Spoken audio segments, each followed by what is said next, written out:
Did you know we have a thriving global community of like-minded ancestral home cooks and homesteaders? Every day on our Discord forum, we are discussing what we're cooking, what we're growing, what we're thinking about, what our latest struggles are, and supporting each other to fully embrace this beautiful lifestyle. As a patron member, you can also choose to access an extra private podcast feed, which includes monthly intimate chats where Andrea and I talk in depth about what's happening in our lives and kitchens. There are over 90 recordings waiting for you there right now. In addition, we've got a massive collection of inspiring and helpful downloads for you, including many recipes and videos. And once a month, you'll get to visit with myself, Andrea, and the community as we come together live and in person. Visit ancestralkitchenpodcast.com for all the details on how to join us. Come, be part of our world and change yours. The question Andrea and I receive the most is, how do you do it? How do you cook 3 meals a day, 365 days a year for you and your families? We thought it was about time we tackled this question head on, and I really wanted to do it in a practical way. So in this episode, you will hear 2 real-life examples of how we took one cooking session and let it guide the food we served and ate for a whole week. If you've ever thought or felt that you don't have enough time, if you've ever wondered how we come up with the goods at every mealtime, if you've opened the fridge and felt that sinking feeling, what today? This episode will help.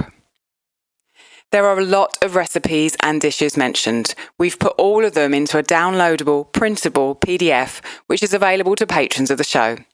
Check out the show notes if you'd like your copy.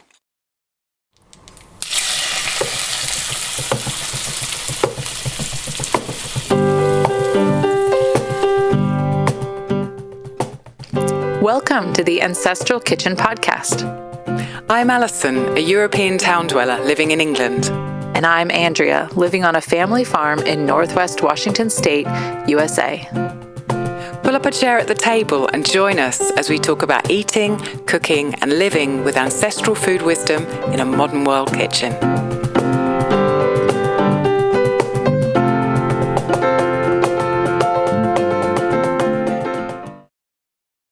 Good afternoon, Alison.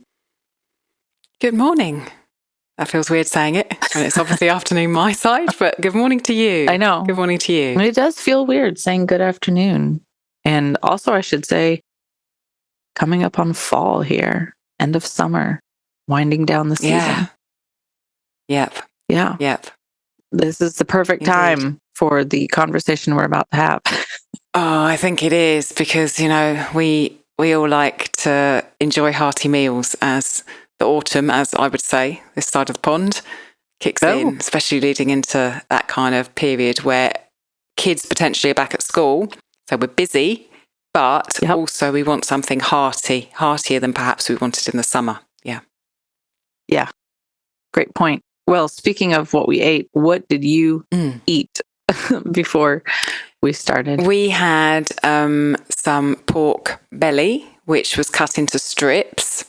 And then I chopped it up into kind of smaller, kind of chunky bits of pork belly in the cast iron pan with fennel and celery and leeks. Really yummy combination that I've loved this year, those 3 things together. And I had mine with basmati rice, which was just yummy, really tasty and simple. Because the rice, simple to cook, I don't really even need to look at it. And the cast iron pan just kind of looked after itself with a few stirs. So, how about you? That's as it should be. And I love the pairing of fennel with pork. Yeah, it's a winner. Well, if you haven't got fennel, just use the seeds and it's the same thing. Yeah, exactly. Actually, I was going to tell you what I had for dinner last night because it was something delicious that I feel like would be useful, especially going into this busy season you alluded to. And this is a meal that we make about every other week right now. And I absolutely love it. I started it because I would make it in the morning before I left for my midwife appointments in the early spring. And it could just simmer on the stove until I got back, and it was perfect. So it's the beef stew recipe from the Nourishing Traditions for Children cookbook. And we started off of that, and then, we've sort of evolved it into the spinoff that works for our family and the things that we have available. And we don't, if you're looking at the recipe in the book, which I actually linked it in the show notes, Allison, because it's in our bookstore. Great. And I really love and I really recommend this book because even children who can't read can cook out of it because everything is drawn in pictures. It's really gorgeous. And I actually think also if somebody wants to start with Nourishing Traditions and they're super overwhelmed, just start with the children's book because she breaks it down and makes everything very simple. But if you're looking at the recipe, we don't actually have to soak the beef ahead of time in the apple cider vinegar the way she does because of the way Gary trimmed and cut when we butchered our cow. But it is so delicious. And then the other thing that I do significantly different is I add in the tempered sourdough that I learned from you out of our cookbook, which I will also link in the show notes. But in your recipe, in your soup recipe in there, you explained how to thicken your soup with sourdough starter without getting like globs. Yeah. And that has changed my life in so many ways. Wow. And it's incredible because you can have a thick, really rich, hearty stew without getting out another pan and toasting butter and toasting flour and everything is soaked and just ready to go. And you can use up, discard if you have it, blah, blah. So that's what we had. And it was delicious.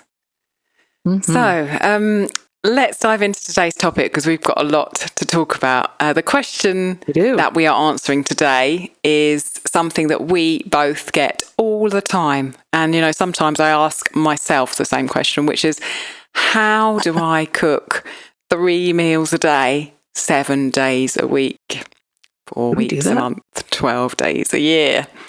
And I think our answer is the trick is not to. And we've had lots of kind of questions from listeners saying, can you give me an example of how you do that? So if you're not cooking every day, but you're still providing hearty, fresh meals to your family every day, how are you doing that? And so we are here in this episode with an example from both of us of how we feed our families every day with home-cooked food, and yet we don't cook every day. And as a bonus for everyone who is supporting us here at the podcast, we've put all of the recipes that we will talk about today, which are our own recipes, in an ebook that you can download. Before we dive into the topic, I wanted to explain about our community here, which is where you can get hold of that ebook if you want to. So we have a community around the podcast, and we administer that through Patreon. That's sometimes why you hear us talking about Patreon or our patrons here on the podcast. And, some of the people join us because they just want to support what we're doing. And they believe in what we're doing, just like we believe in it. Yeah, and thank you. And then other people join us because they want a community. And that's part of the reason, I wanted to start this podcast because I felt a lack of community. They want more. They want more of us. And they want also to meet other people who are living this way to feel supported. And that community has lots of benefits associated with it that Andrea and I, that we both make every month, and we're thinking about the patrons all the time. And we have a monthly extra podcast that we record for patrons, which is private in a separate feed, which you can get on the same app that you listen to this podcast on. We have a monthly live chat where we meet up. You can have video on or video off, and we just get together and talk about what's going on in our lives, ask questions, answer questions, talk about books. That's such fun, that chat. We have after shows, which you often hear us talking about in these episodes, and extras. And this ebook that I just mentioned is an example of one of those. That's going to be in our library of extras, which has a lot of documents in there, recipes, how-to guides, helpful hints that you can download. We have a forum, which is what we refer to as Discord on the podcast. So if you've heard us talking about Discord and you don't know what it is, it's easy to use. There are no adverts in it. So it's not like Facebook or Instagram where you're scrolling a feed and you see things that other people want you to see. You just see our patrons chatting and talking. It is so wonderful. And that's our forum where we're on there asking questions, sharing stuff, talking about books, talking about recipes, sharing photos, talking about animals, talking about pregnancy, talking about all of the things that are associated with this lifestyle. There are 4 different levels which you can join our Patreon community at, and each level has different benefits. We do have, our top level is the mentorship level, which if you want one-on-one time with Andrea or I, that's included in that top level. So you can go and check that out, and if you want to join, get hold of this PDF. Andrea, you have something that we wanted to read, which is the words of one of the patrons. Yes. Do you want to go ahead and share that?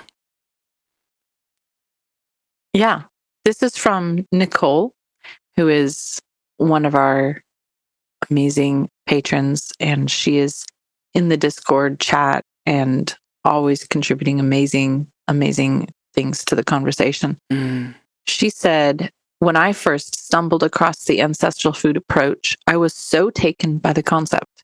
It just seemed like common sense, and it was so very much in line with my beliefs and values. So I wanted to do all the things right away. I soon realized that that's just not possible. There is so much skill and learning involved, not to mention the formation of new habits and ways of doing things.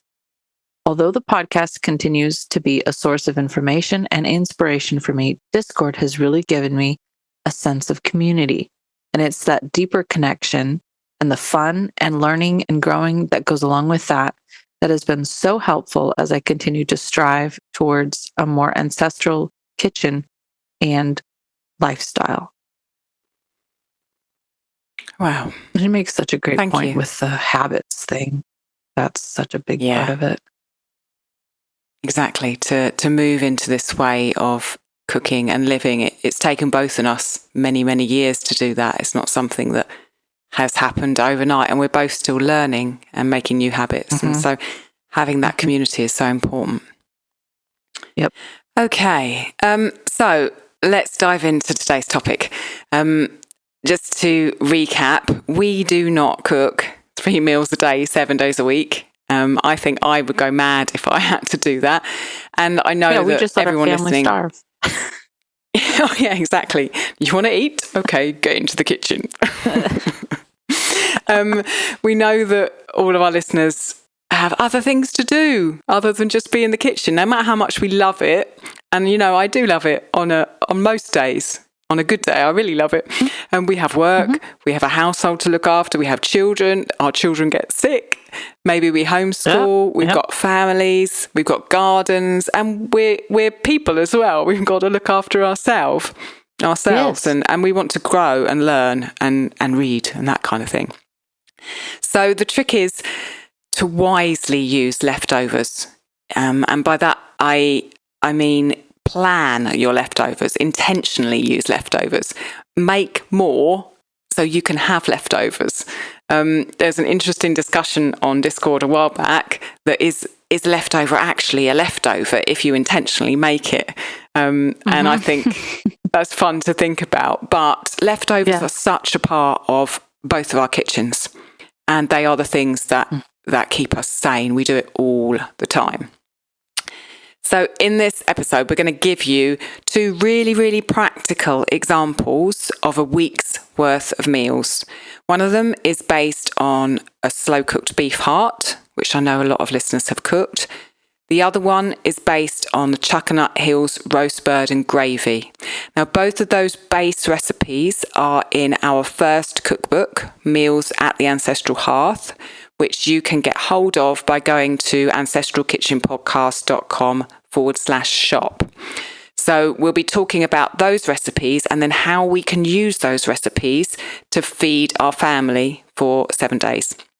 We've got some delicious additional original recipes throughout this episode, and we will talk about them, but as we mentioned earlier, we've written them out, and we've also included in the document that's part of this episode a whole kind of 2-week plan for how you can use these recipes to take you forward and to feed your families. It's all been put in a beautiful document by Megan, who's doing some admin work for us, and that's available to download for patrons. If you're into ancestral eating, you'll know that liver is a superfood, full of vitamin A, K, and a whole host of B vitamins, plus many essential minerals. It has an exceptional nutrient profile and is a staple of traditional healthy diets. But it's not always easy to consistently get liver into our lives. Finding a good supply, cooking it so it actually tastes good, and getting all of our family to eat it. These things can be hard, especially when we're busy or travelling. That's where Andrea and I turn to liver capsules. They give us all the benefits of liver without having to worry about the sourcing, the preparation, or the eating. One Earth Health produces organ capsules from 100% grass-fed New Zealand-raised cattle. As a podcast listener, you can get 15% off your first order and 5% off subsequent orders by using the link in our show notes. And each time you order, you'll also be supporting us to continue making this podcast.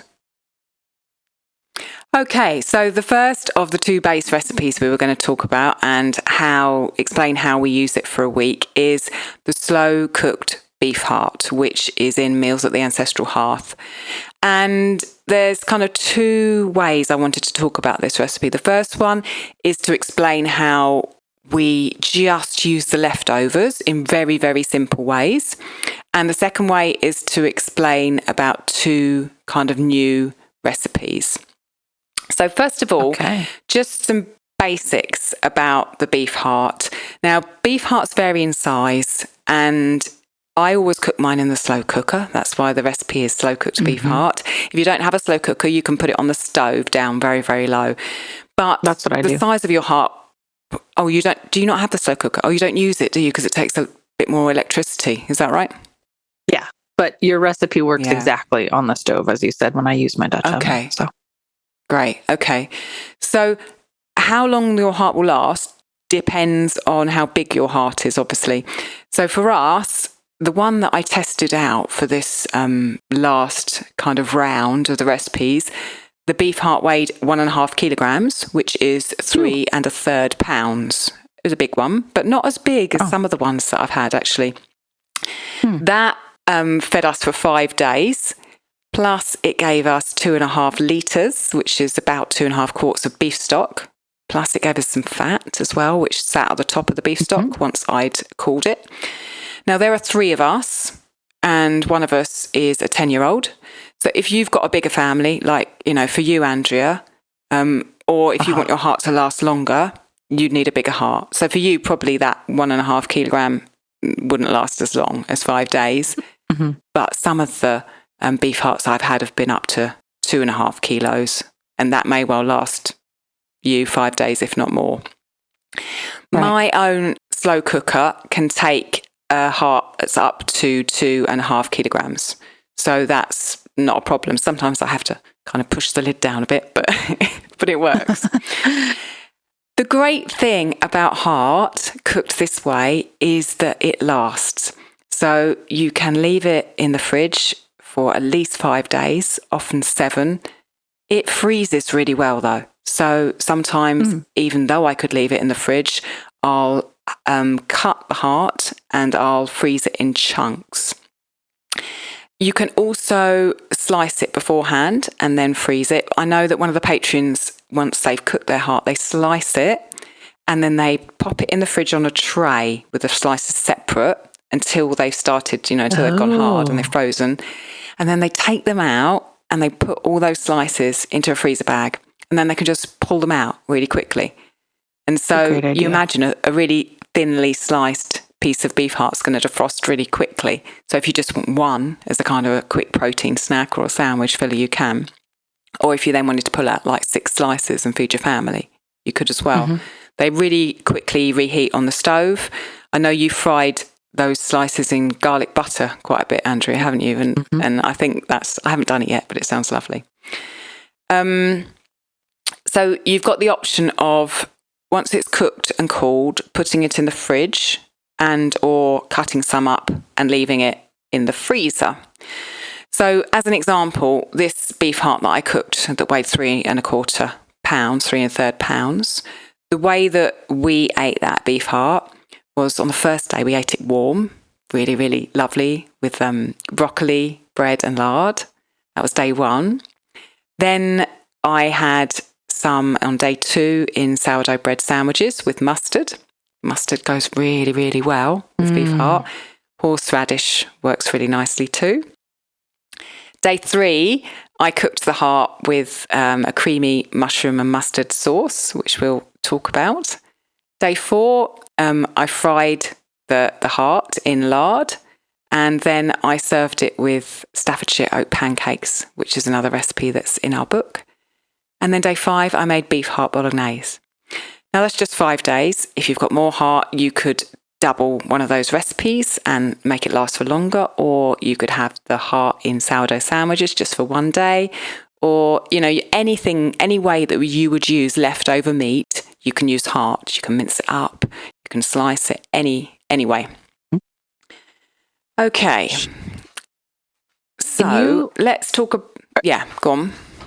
Well, I was just going to ask are you going to talk about because some of that, if you say I fried it in lard and served it, you know, it's not so much a recipe, but the mushroom and the mustard sauce, which everybody's been drooling over in Discord. So, and the bolognese, I was wondering if you were going to talk about those specifically.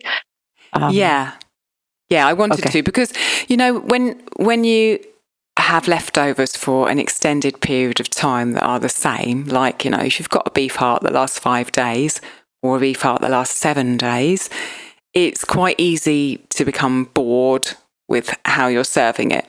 You know, there's only so many times I think you can have sliced beef heart between 2 bits of bread, no matter how nice the bread is and how nice the heart is and how nice the mustard is, without thinking, oh, I got this again.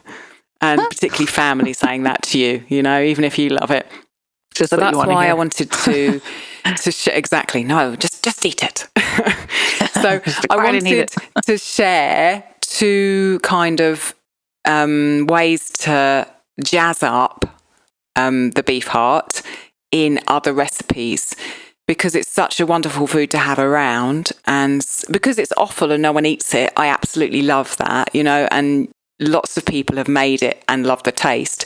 But to make it more exciting for your family, and also to play with it as a meat that people don't expect necessarily to be in other recipes, because they're expecting muscle meat to be in these recipes. Whereas, and you know, as we know, the heart is a muscle, but they're not expecting heart. So that's a long way of saying yes. I'm going to talk about the recipes. So the first one... It's a British yes. Yeah, exactly. That's my version of yes.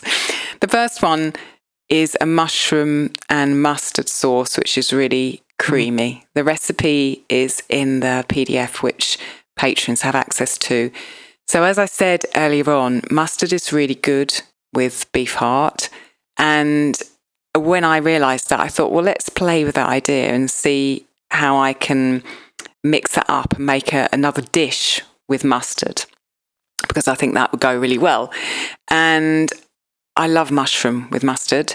And when you put mushroom and mustard together, you've got to put cream in it. And I thought, okay, let's play with this idea.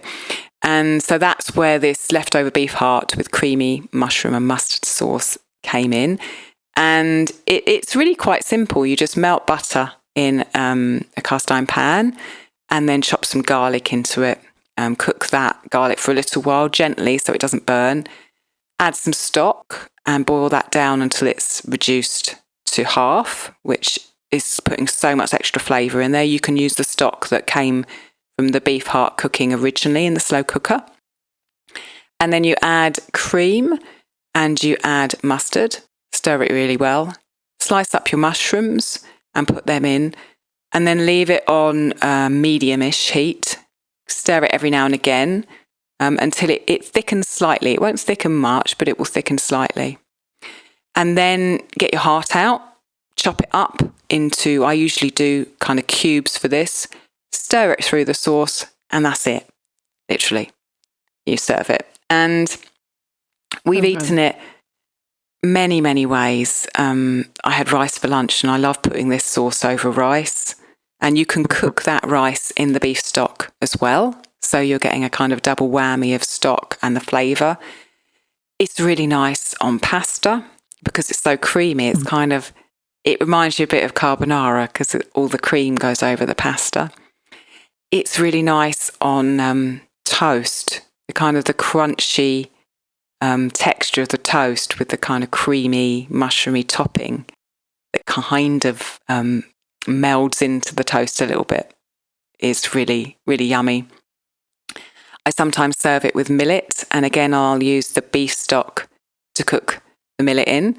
One of our patrons, who's in Australia, hi there, Francine, put the mix, after she made this, she loved it, and she put the mix into pastry and made a pie with it. Oh my gosh. I know, exactly. I think that would be wonderful because just the decadence of so pastry. Good. And then the creamy kind of mushroomy, mustardy yumminess inside. I think that would be wonderful. There is a recipe for spelt sourdough pastry in the second podcast cookbook, which is called Sourdough Spelt Every Day. So that's the first recipe, and that is Patreon tested. So yes, and they loved it. Actually, Megan, they really, really loved it. Megan actually, who did the book, she also made it, and she wrote like we'll call it a recipe review. Do you want me to read it? Yeah, go. Okay. She said, "This meal is absolutely delicious, decadent, flavor, nourishing. My family of 3 cleaned our plates. My almost 9-year-old is an organ meat skeptic, but he liked this." That's good to know. Wow. So the fact that that's the good thing about heart. I think organ meat skeptics can eat it, and it's not like liver. It's not like kidneys. It's got a delicate flavour and a texture that is like meat that people who don't like offal prefer. And when you put it in that sauce with the creamy mushroom and mustard, it's just the meat in it. It doesn't feel like it's offal. It's a beautiful sauce with wonderful flavours, and the meat's really deeply flavoured and nourishing. So I'm imagining that Adriana, who's another one of our patrons, and she lives in the South, that she, she always posts these really good pictures of how she cooks up greens and stuff. So I'm imagining she would serve this with a side of, oh man, you could even put the collard greens cooked like in this under the sauce. That'd be so good. Yeah. And I would probably serve it if I was making it for a fast, sort of a, leftover use up type night. I'd probably make polenta in broth. Yeah. And have that, because you could either put the polenta in a bowl and then put it on top, or if you make a really firm polenta, you can actually cut off wedges and dip it. Or you could even make the polenta ahead, which we've done too.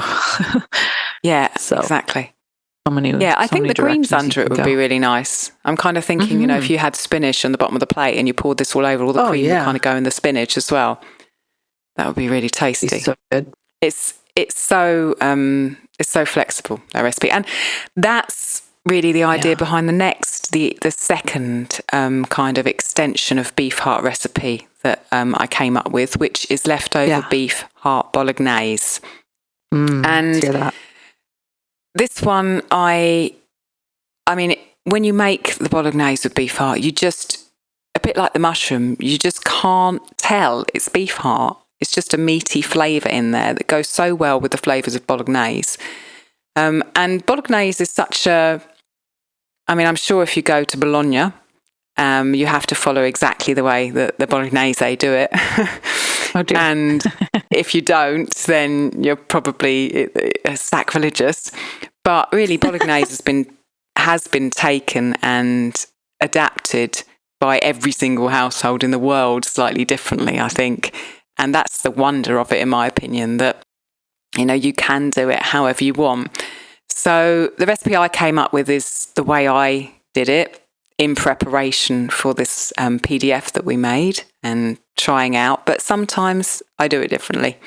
And so I'm saying just take your bolognese and make it however your family love it. Perhaps you like more garlic than me, or you want carrots in it, or you want peas, or maybe you even, as well as the beef heart, you want to put some liver in it, which is something that I've done in the past. The way that I like to do it is I use bacon as well as beef heart. And so I'll fry that first of all, put extra lard in if I need to, and then I'll put in diced onions and cook them really gently, and then some garlic. Again, make sure you don't burn the garlic. Then I'll add carrots, and I usually leave those to cook for like 10 minutes or so to make sure they've softened. And then I'll put in mushrooms and stock from the beef heart from when it was originally cooked, and then tomato paste, and then just cook that until the mushrooms have kind of reduced. At the end, I often like to put red pepper in. I prefer it put in at the end rather than just kind of disintegrated during the whole cooking. And then I use oregano, and I've got that in the garden, so I just put that in. Obviously, you can use whatever herbs you want to, basil, rosemary, whatever you fancy. And then at the end of that, I will dice up my heart, just like I did for the mushroom recipe, and mix it in, warm it. And again, this classic could be on pasta, but it's great on rice. It's great with cooked spelt. It's good with potatoes, jacket potatoes with it on the top, with some cheese, sourdough bread, all of it. Just, it's absolutely delicious. And, your family kind of won't know there's heart in it, and you'll be the winner, even though you actually cooked the heart 5 days before. Obviously, you can make more of these as well. If you want to have exciting heart leftover recipes, you could make double of the mushroom and double of the bolognese and mix them up throughout the week. Ooh. So perhaps you have one day the bolognese on potato, and the next day you have the mushroom and mustard sauce on sourdough.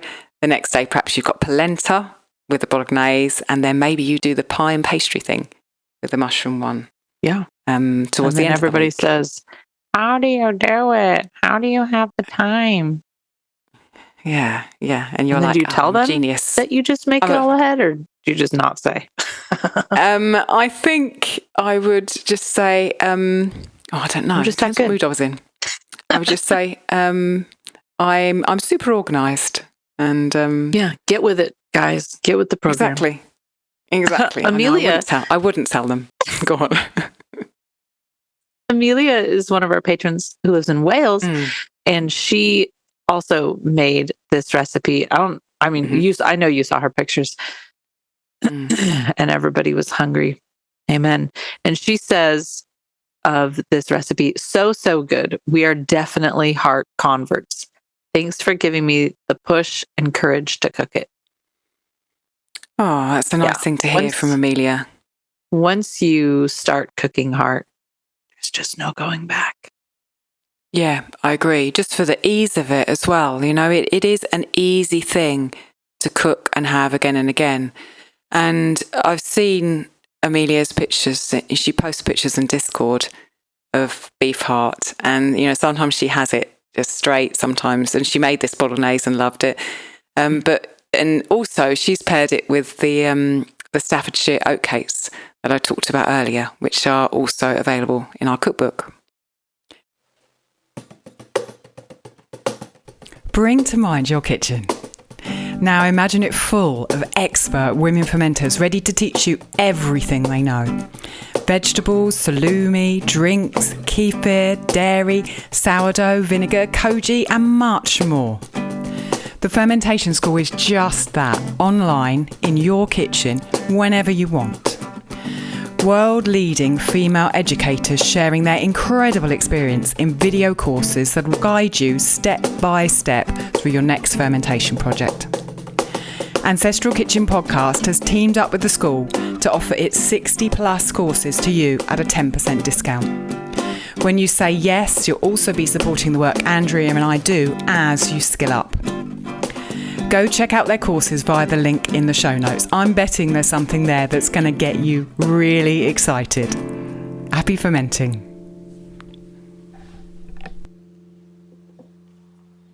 Okay, Andrea, let's move on to chicken as another option for 7 meals in one day. And I'm interested to hear this from your perspective because, I've got just the 3 of us here. You have a bigger family and a lot of our listeners have bigger families too. And I want to hear if you can make it work in the same way with what you're cooking. Yeah, well, we do. And I would say that it's rarely do we have a meal that just starts and ends in that moment. My brain doesn't really work that way. It usually, all of our meals are linked somehow from another meal. So I prefer, and some people say things like, oh, I don't like leftovers. So I've had the joy of getting to work in several different restaurant kitchens, and I like to think of it as prepping the way a restaurant does. So, your job working in the kitchen might be to cook up a bunch of chicken and shred it, put it in a container because it's on the schedule for the next day. There needs to be, 5 pounds of shredded chicken in the fridge or something or whatever chef wants. And so think of your fridge as a restaurant fridge where you've got your prepped items in there or your freezer. Of course, we don't have walk-ins. We wish, but then you don't have to call it leftovers. You can just call it your prepped, the meals that your staff. Yeah, I like that idea. Prep. And I think, when I open my fridge and look in my fridge, that's often how it looks, Yes. So, and I've never really thought of it like that, but I like that. It is pieces that are kind of prepared or cooked or fermented or chopped. And I had a friend that taught me this. And I've used it when somebody comes over to help and they say, what can I do? If you kind of know what you're making, not just that day, but maybe that day or maybe throughout the week, you can say, yeah, I need 3 onions diced and in a container. And I need a pound of cheese shredded. And, and there could be tasks that are done ahead of time. And this is kind of one of those. So in our cookbook, I have the roast bird recipe, which is really simple. And we usually do 2 birds at a time. So, so we do versions of this either with the roasted chicken or with a spatchcock chicken. Kind of depends on the weather. If the barbecue's up and running, I'll sometimes do it outside or sometimes spatchcock it in the kitchen. Okay. And for this particular day, the week that all this happened, I had spatchcocked and roasted 2 of our smaller birds that were 3 pounds each. Okay. So not as much meat as you would expect typically from a chicken. And I spatchcocked them by cutting out the backbone and then flattening them. If you just Google spatchcock chicken, you'll find it. Also sometimes called butterflied. You don't have to take out the backbone, but in this instance I did, and that played into my week.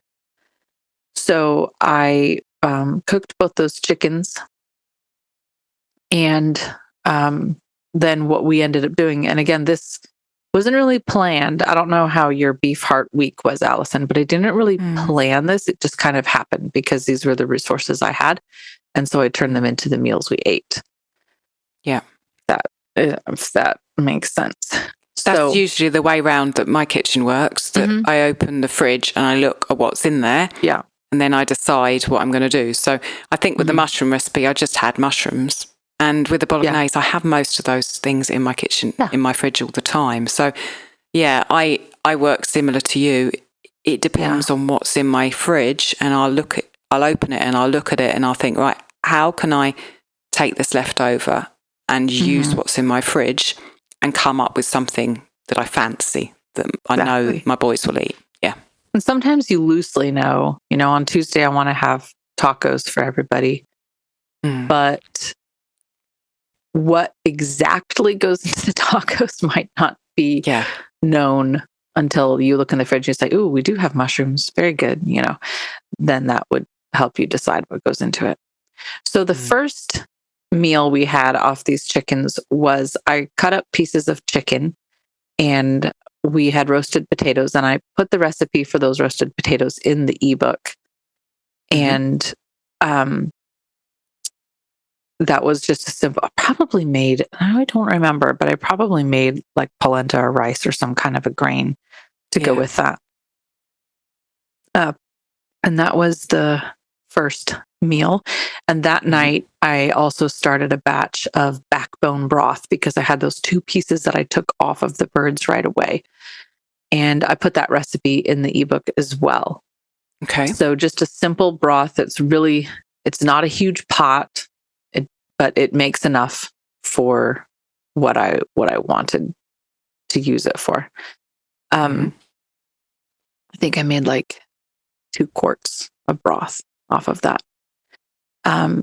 Then the next day we had, so after you cook the broth, and I had also thrown in scraps of fat kind of that I trimmed off as I was getting the birds ready to roast, because I knew that the fat would render down in the broth pan and I wanted that. So the schmaltz from the chicken, the fat that we had rendered off, we used it to make our breakfast the next day. So you just heat the schmaltz in the pan. People ask me all the time, what do you do with schmaltz? And I'm like, it's so good. It's so good. Slather it on myself. Yeah, it's all herby and flavorful from simmering and being soaked with herbs and everything like that. And I strain it out so there's no chunks in it. And so then I just basically heat it in the pan, put on a thin slice of bread and crack an egg with it, or do it in the middle if you want, the toad in a hole, or what do you guys call it? Something like, I don't know. I don't do that. So I don't know what you call it. It's not toad in a hole. Well, then I guess you call it toad in a hole. No, we don't. No, we don't. And that was our breakfast. That's like a thing with bolognese. You can't say it's toad in the hole in England if it's not toad in the hole. Yeah. They'll get on you. Yeah. So that used the schmaltz, and that was a really good breakfast. And then I made this was lunch. I made the chicken broth risotto. So it was basically following your recipe in the cookbook. I put in kind of adjusted version that I made, but you have in the cookbook a risotto recipe where you make it with the beef marrow and the beef broth. And so I basically followed that, except it was chicken. Okay. But I put that kind of modified version into the ebook so people can, the one that comes with this episode, so that people can see that. And that's a nice way to get protein for everybody because of the broth. And it's an easy 1-dish sort of a school lunch, which I think is what we had it for, was school lunch. Okay. So then the next day, I remember we were all working outside and we had our griddle outside on the deck and we made chicken tacos. So we were getting down low on chicken, obviously, because we had eaten whole pieces as kind of a decadent, eating whole pieces of chicken for dinner is kind of like a luxurious sort of a thing, but that's what we had chosen to do the first day. So we didn't have loads and loads of meat, but I had taken any leftover pieces and I had shredded all the meat off, all the meat that we didn't eat. I shredded off into one container and just set that in the fridge. And then I had thrown all the bones into broth, as one does, and made another batch of broth. So we basically got 2 batches of broth off of this chicken. And the broth I made, I just used as drinking broth. So the recipe, if you want to call it that, it's so hard to write recipes for this because I don't know, is this really a recipe? But I wrote down how I made the broth. Okay. And so it says in the recipe that I literally just put the bones, nothing else with them, because they'd already been roasted with seasonings and herbs and stuff. So they still had some seasonings with them. And I just put the bones into a small pot, covered it with water, simmered it overnight. Then I strained it out, skimmed off any schmaltz if there was any, and then salted the broth. And then we used that as a school snack. So you've got a cup of broth, lots of protein, don't have to do anything to it. Yep. And then the chicken tacos, I put this recipe in too. Again, I just want to say about the shredding the chicken before I forget that I love the way that, you know, you're having more chicken at the beginning, and we do that with the heart as well. We're eating lots of meat up front when it's kind of fresh. Right. It feels like a luxury. But as the time goes on, you're putting perhaps a bit less, you know. So if you were making something later in the week, like your tacos that you're just going to talk about, or the bolognese, for example, then you're putting more vegetables in maybe, or some other things in. But I like the fact that you shred it all up front. And I've never done that with the heart. You know, I could literally take that heart and I could just chop it all into chunks and put those chunks in the fridge. Maybe I could freeze half of them. And then when I'm making that bolognese, I literally get that container out, take some handfuls of the chunks and throw them in, which I presume is what you're going to say now for the tacos. I'm going to listen. But having that ready, it's like that prepped fridge thing again, you know, that those ingredients are there, and then it makes it so easy if you've been out all day, or you've been working, or you've been with the kids until really late and they're really hungry. You literally can just grab that and go with it. So I wanted to just I wanted to raise that before you go into the tacos. You can talk about the tacos now. Yeah. I think that's exactly it. It's kind of the percentage of meat in the meal sort of dwindles as you get towards the end, and then you cook another chunk of meat, you know, and start the process over. So, but over the course of the time, you're getting the broth and maybe some of the organs as well. So, yeah. So for the tacos, we just took that shredded meat and I, you know, just laid it on a board and used a big flat knife and diced it really, really, really fine. Then we had gotten to pick. One of our friends has a cornfield, and right before they turned it under, they let us come out and pick and glean the leftover corn from it. Okay. So we had corn on the cob, which we don't usually have on hand, but what we did was we toasted that corn on the side with butter and salt, and then just sort of shredded the corn off and mixed it with the meat. And then we cooked corn tortillas on one side of the big griddle. And then Gary and I like to put cilantro or diced raw onion or lime juice, or if you have avocados, which we pretty much never do, but if you did, this would be a great place to use them, or some kind of a fermented hot sauce, or just plain diced tomatoes. Depends on what season you're making this in. We'll just pile on, you know, look at the fridge. What sounds good? What goes with chicken? Everything. So, just pile that onto your tacos, and tacos are a great way to use if you have a very small amount of meat, because it takes a very small amount of filling to make a taco. Yeah. And so you can kind of turn out a whole bunch of tacos with just a little bit of shredded beef or something. And then the next day, that mixture I had made of the shredded meat and the corn, we had a little bit left, and it wasn't very much. So what I did in the morning was I fried potatoes in lard. I scrambled a bunch of eggs, and then I threw potatoes, the eggs, the taco meat, any more shredded corn on the cob, all into one container and stirred it. And then I rolled it into burritos. So it was a breakfast scramble, and then rolled up into burritos. And then we put in, at this time we had kefir cheese, but you could use sour cream or just kefir if you wanted, whisked with a little lime, or some shredded cheese, if that sounded good to you. Or again, if you had, you know, lime or pico left over from the night before, you could dump that in. It's another one of those things that just can be as variable as the contents of your fridge. And you can use up lots of little bits. I imagine you could bake that into a kind of a sort of frittata style baked 100% breakfast as well, if you wanted to. Yeah. Yep. If you wanted to use a whole bunch of eggs, then you're trying to use them up, you could do it. So that was the meals that came off of the chicken. And it's surprising how much you can get out of a bird even a small So bird. that was 7 days of meals for you, was it? Well, it was 7 meals. Some was Okay. breakfast, some was lunch, some for dinner, if that makes sense. Yeah, so you're using it over 7 days. So we had it. Yeah.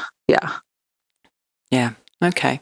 And that's for your bigger family, and you still managed to stretch it to last over 7 days. Yeah.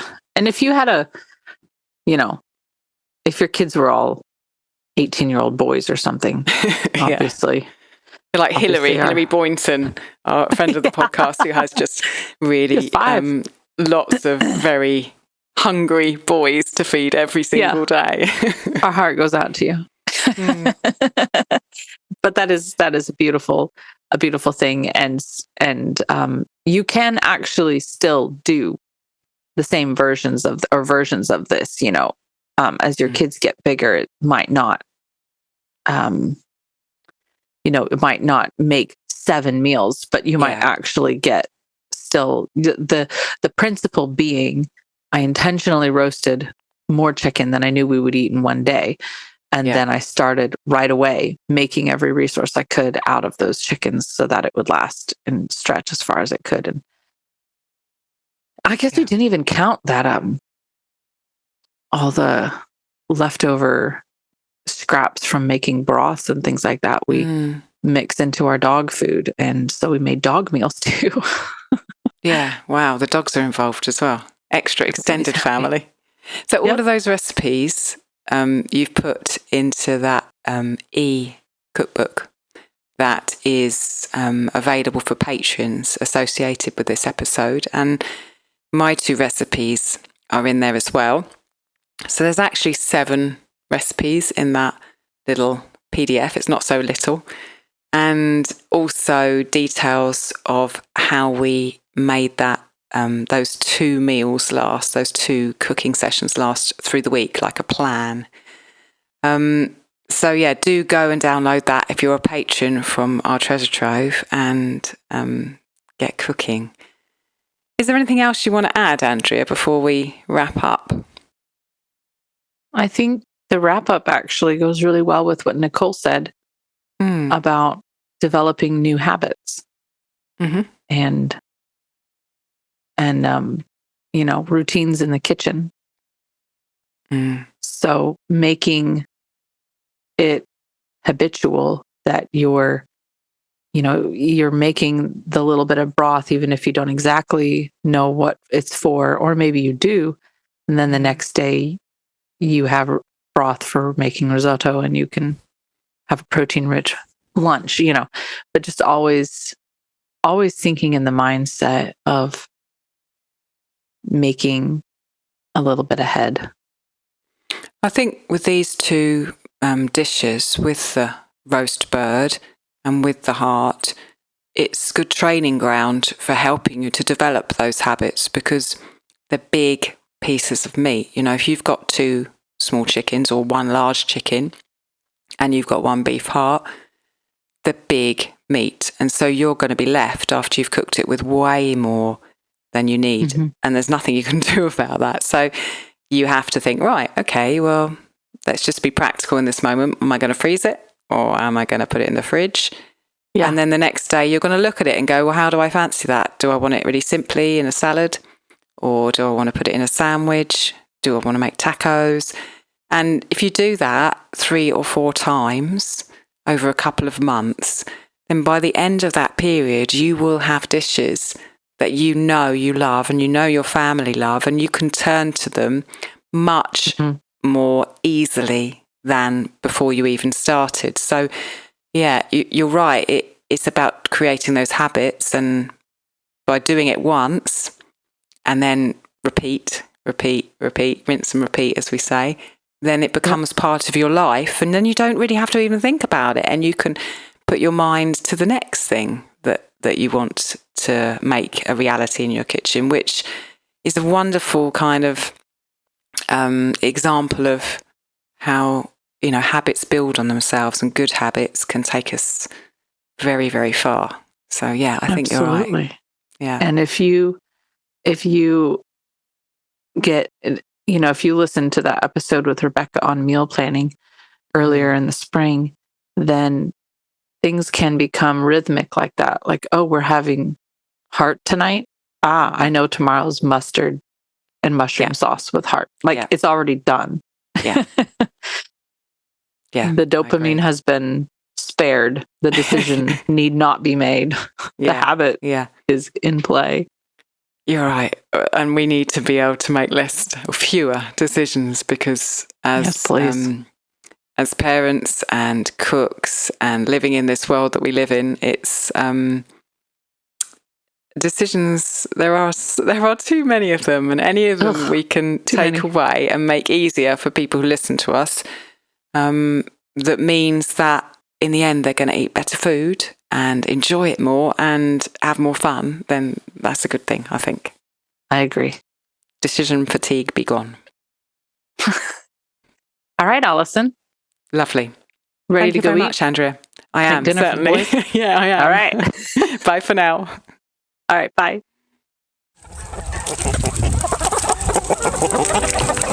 If you'd like to support the podcast, you can join as a patron.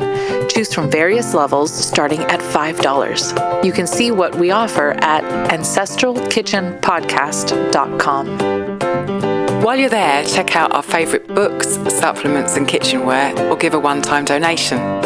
Leave us a 5-star review on Apple Podcasts. And if you know someone who would love our show, tell them about us. You are helping to bring ancestral food wisdom into modern kitchens, changing the world one plate at a time.